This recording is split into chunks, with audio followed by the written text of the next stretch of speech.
রাজনীতিকে দিয়ে মোকাবেলা করতে হয়, মানে তার রাজনীতির মধ্যে দিয়ে যেতে হয়। আর রাজনীতির চর্চাটা দরকার, গণতন্ত্রের চর্চাটা দরকার। ওই জন্যই সুস্থ রাজনীতি তৈরি হয়।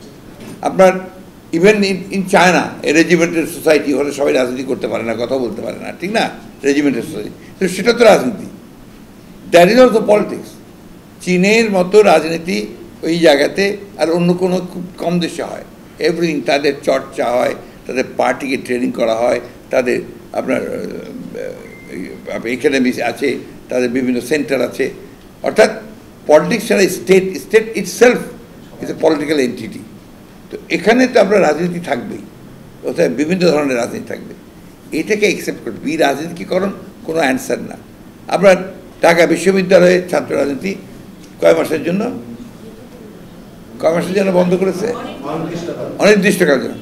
এটাকে আমি পুরোপুরি মনে করি এটা একটা খারাপ পদক্ষেপ। কারণ মাথা ব্যথার জন্য মাথা কেটে ফেলে দিতে হবে, এটা কোনো অ্যান্সার নয়। ট্রাই টু সর্ট আউট, যখন কোথায় সমস্যাটা কী হচ্ছে সেটাকে আমরা সমাধান করার চেষ্টা করি। রাজনৈতিক যে ছাত্র সংগঠনগুলো আছে তাদের সঙ্গে আলোচনা করে তাদেরকে এটা আমি একমত, রাজনৈতিক দলের লেজুর বৃত্তি করা যাবে না, করা উচিত না। এটাকে আপনার দূরে করার জন্য কী ব্যবস্থা নেওয়া যেতে পারে, কীভাবে কাজ করতে পারে, এটা ছাত্রদের সঙ্গে কথা বলেই এই ব্যবস্থাটা হবে। এটা আপনার জোর করে ইম্পোজ করে কি আপনার করা যাবে? তাহলে তো আপনার what is the difference between a martial government and this government? আমাকে রাজনীতির মধ্যে থেকে এটাকে রাজনীতি দিয়েই কাজটা করতে হবে। এবং আমি তো মনে করি ছাত্র রাজনীতি যদি সুস্থ না হয়, দেশের রাজনীতি সুস্থ হবে না। আর ছাত্র রাজনীতির যদি নেতৃত্ব তৈরি না হয়, তাহলে জাতীয় নেতৃত্ব তৈরি হবে না। ওটা হচ্ছে আপনার that is the breeding ground. ওইখানে তৈরি হয়, ওখানে রিক্রুটমেন্ট হয়।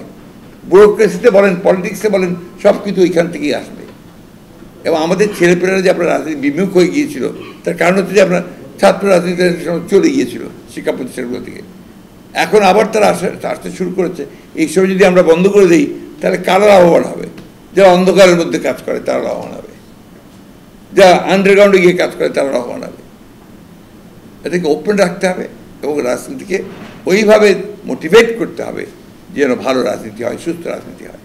আর ওই যে ওগুলোকে আইন করে বন্ধ করতে হবে, হল দখল, সিট দখল, আপনার ওই যে গণরুম টুম, এগুলো বন্ধ করতে হবে। এবং এগুলো করা যায়, দ্যাট ইজ পসিবল।